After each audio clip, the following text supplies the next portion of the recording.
Claro, teve gol do Gabigol. E a partida terminou com a redenção de um ídolo. Uma atuação que mostra a força do Flamengo e onde o time quer chegar. Onde o Flamengo jogar, tem que ser nesse espírito. Espírito de pegada, de Libertadores. E foi assim que Gabigol e companhia começaram o jogo, pressionando o Vélez. Só que quem marcou primeiro foram os argentinos. Rabiscou primeiro, ele bateu, Johnson de canhota, guardou! Vélez!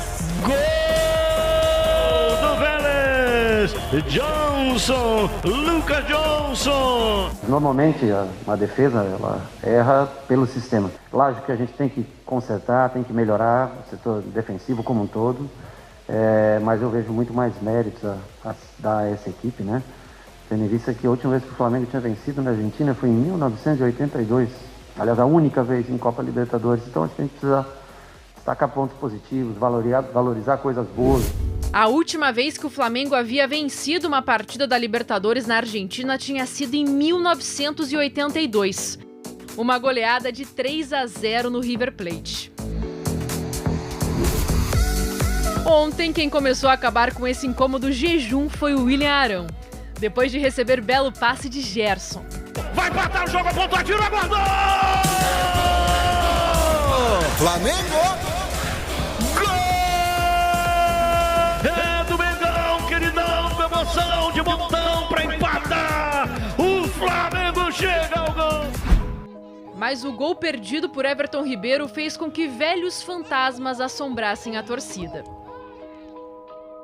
E quando o Vélez marcou de novo, não teve um torcedor do Flamengo que não tenha sentido calafrios. Vélez! 2-2 do Johnson. Flamengo 1, Arão.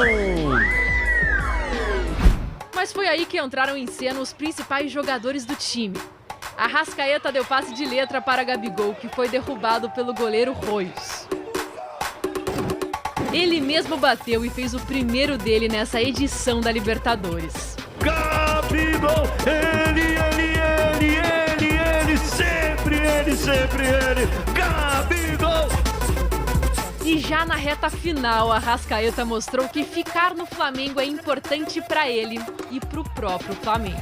Georgian de Arrascaeta de fora, fuzila no ângulo onde a coruja dorme, é golaço do Flamengo, vira o jogo, isso sim, galera, esto é Flamengaço, Conheço o caráter do jogador, um menino nota 10, trabalhar, muito fácil de se lidar no dia a dia, talentosíssimo, ídolo no Flamengo. E em nenhum momento isso, eu, ao menos para mim, a minha impressão, estou te falando como treinador agora, em nenhum momento teve demonstrou para mim ele teve uma lesão no tornozelo, isso é verdade. Eu acho que ele é feliz aqui, é um jogador que é considerado pelo torcedor, pela direção, e é um jogador jovem que pode ficar muito tempo ainda jogando pelo Flamengo. Quem não ficou tanto tempo assim no Flamengo na década passada foi o Mancoejo. O argentino hoje no Vélez deu uma entrada violenta em Gabigol no fim do jogo e foi expulso. Entrador é uma coisa, ser desleal é outra, e tem que rever esse jogo, o árbitro, porque eles entraram muito duro. Mas o estrago quem fez foi o Flamengo, com um time que pode não ser perfeito, mas se credencia como um dos melhores do continente. A gente conseguiu essa vitória aqui, muito feliz. E agora é dar sequência na Libertadores, porque ganhamos só o primeiro jogo e a gente quer ganhar a competição.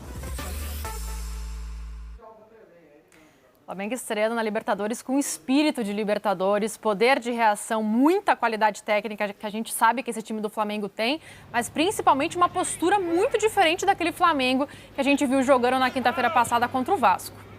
Né, Alfredo? Ah, sem dúvida. Sem dúvida. Jogou com espírito de Libertadores, com espírito de Flamengo, né? E faltou isso no jogo contra o Vasco. Acho que o Flamengo meio que tratou mal o jogo contra o Vasco, sabe? Acho que foi um pouco de falta de respeito com o adversário e com o torneio. Aí nesta partida o Flamengo demonstrou seus problemas, defensivos principalmente.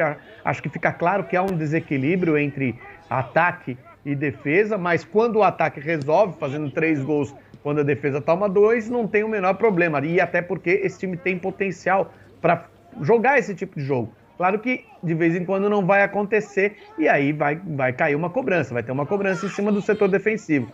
Mas a qualidade que o Flamengo tem, olha a bola que o Gerson encontra, o Arão, tranquilidade para fazer o passe, o lance do pênalti também, passe é perfeito, e o drible que o Gabigol dá de corpo no Giannetti, sensacional, sem contar a finalização de fora da área do Arrascaeta. Então essa equipe é capaz de lances espetaculares, de lances de muita qualidade, e por isso cria jogadas de número suficiente para fazer 3 gols por partida e para conseguir uma vitória marcante.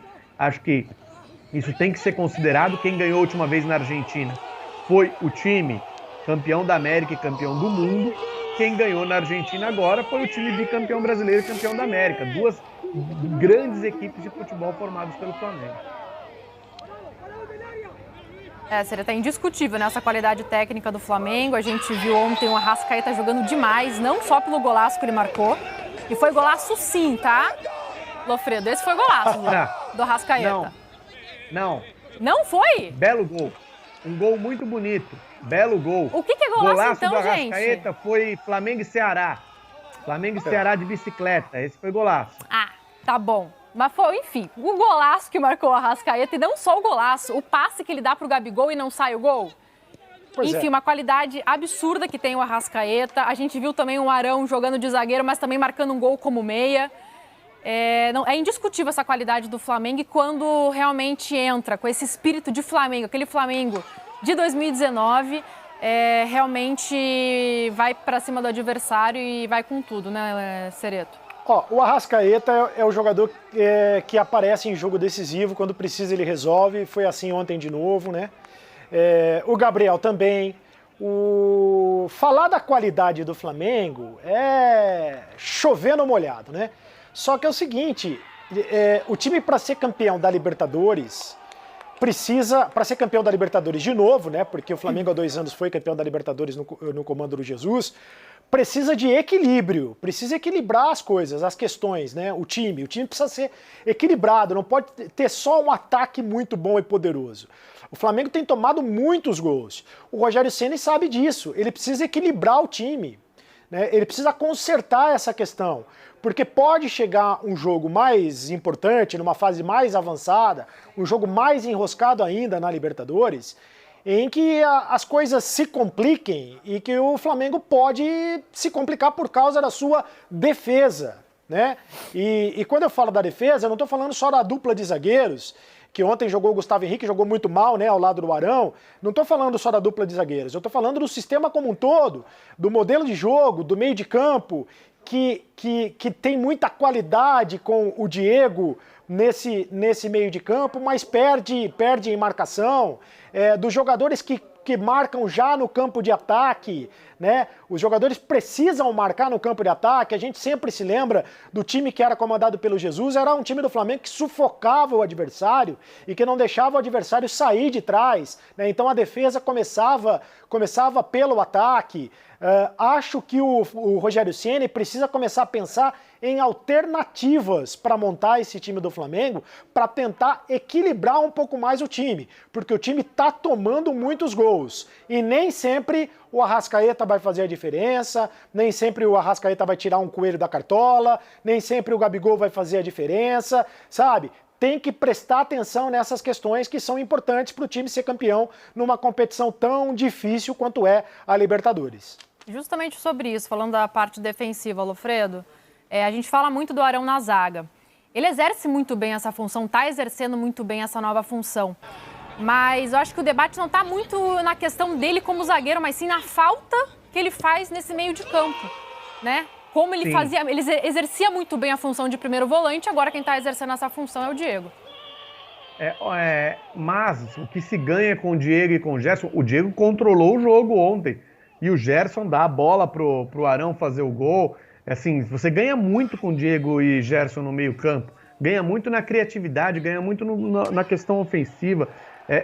O Arão, o Arão é um cara que tem que batalhar, viu? Porque, vou te falar, ele chega no Flamengo, ele é criticado, o Jorge Jesus mantém ele, fala, ó, Arão joga comigo, ele vai lá, se firma como volante, depois o Rogério Ceni chega para fazer uma modificação, coloca ele como zagueiro, o time é campeão brasileiro, foi meio ali no aperto, mas foi campeão brasileiro, tá? Com o Arão sendo a melhor opção para companheiro de zaga do Rodrigo Caio, e segue sendo. E agora se pensa olha, o Arão talvez precise dele no meio. Eu não sei se o torcedor não pega no pé do Arão, sim, e não do posicionamento, viu? Eu tenho minhas dúvidas. Eu tenho minhas dúvidas se não há o Arão não é, como Jesus chamou ele, o patinho feio desse time. E aí o torcedor tem que procurar sempre um problema ali onde ele está posicionado. Enfim, acho que eu entendo a posição do Sereta e eu concordo. Seria muito interessante conseguir meio que equilibrar esse potencial ofensivo com uma qualidade defensiva, mas no momento o que se consegue é aproveitar todo esse potencial ofensivo, expondo um pouquinho a defesa. Isso tem que ser trabalhado, acho que dá para resolver. É muito mais difícil seria muito mais difícil se você tivesse ali uma defesa razoavelmente segura. Uma defesa muito segura te resolve o problema, mas uma defesa razoavelmente segura e do meio para frente você tivesse ali um vazio de ideias, né, e de qualidade técnica. E não é isso que o Flamengo tem, pelo contrário. Do meio para frente o Flamengo tem o melhor time da América do Sul. Pode não ser campeão? Pode não ser campeão. Deixa de ser o melhor time por conta disso? No meu entender, não. E não acho que o problema seja o Arão e também não acho que o problema seja o Diego, né? Porque o Diego tá jogando muita bola nessa nova função, ele se reinventou no futebol. Aí é uma questão de você colocar na balança os ganhos e as perdas, né? E tentar encontrar um equilíbrio. O que o Flamengo ganha com essa formação, com esse jeito de jogar? O que o Flamengo perde com essa formação, no jeito de jogar? E tentar encontrar um equilíbrio para que o Flamengo continue jogando ofensivamente muito bem, e do meio de campo para frente o Flamengo tem uma qualidade absurda, mas para que tenha um mínimo de equilíbrio para não tomar tantos gols. Aí é trabalho do técnico, é o técnico que tem que dar um jeito, é ele que tem que arrumar essa situação, é ele que tem que tentar encontrar um jeito de jogar, seja com a mesma formação, seja trocando as peças, para que o Flamengo tenha um equilíbrio. Agora é fato que o time está desequilibrado. E esse equilíbrio vem com tempo e com muito treinamento, né, Sereta? Bom, no desembarque no Rio hoje de manhã, o diretor de futebol do Flamengo, Marcos Braz, foi questionado sobre a renovação de contrato do Arrascaeta. Vamos ver. E contra o Arrascaeta não muda nada o que a gente pensa dele. Fez mais um golaço, como tantos outros, fez mais um excelente jogo, bem acima da média, como ele sempre fez. Tanto é que quando a gente foi comprar ele, a gente pagou uma quantia considerável. Então, assim, não é nenhuma surpresa. E eu tenho certeza absoluta que na hora certa a gente vai chegar num denominador comum e essa história aí que tem muito mais espuma do que qualquer outro tipo de problema, ela vai acabar. Questão de dinheiro, de situações que a gente ainda precisa esperar mais um pouco para ir avançar nessa situação. E assim que tem que ser, né? O Flamengo, a diretoria do Flamengo com o empresário do jogador resolvem e o Arrascaeta que foca no campo, jogando muito como jogou ontem, né, Lofredo? Sim, ele ficou fora do jogo contra o Vasco, né? O Flamengo alega uma lesão no tornozelo, uma lesão que aconteceu, acho que na concentração, né? Deve ter sido na hora de deitar, ele acabou se machucando o tornozelo, né? E por coincidência, ao mesmo tempo dessa lesão, tem essa questão contratual, né? E o Arrascaeta pede uma equiparação salarial, uma compensação salarial, tem uma questão de compra de uma parte dos direitos também, que os empresários defendem que o Flamengo deveria efetuar, e o Flamengo diz que não é necessário fazer. Enfim, é uma discussão de contrato que não pode atrapalhar, e não atrapalha, né? Você vê que ele jogou e joga demais, né? ele ficou fora daquele jogo para fazer uma pressãozinha. Acho que isso acontece, é natural quando se está em negociação, mas enfim, quando ele está em campo, acho que ele nem pensa nisso, até porque é bem remunerado, quer ser mais, tem todo o direito de querer ser, mas é bem remunerado, o Flamengo tem seus compromissos bem ajustados e recebe o carinho de uma torcida espetacular, que ainda que não possa estar presente em campo, passa para os seus jogadores todo o carinho que tem, então, e joga no Flamengo, está sempre disputando título, sempre jogando muito futebol, tem que jogar com prazer e mostrar todo o potencial que tem como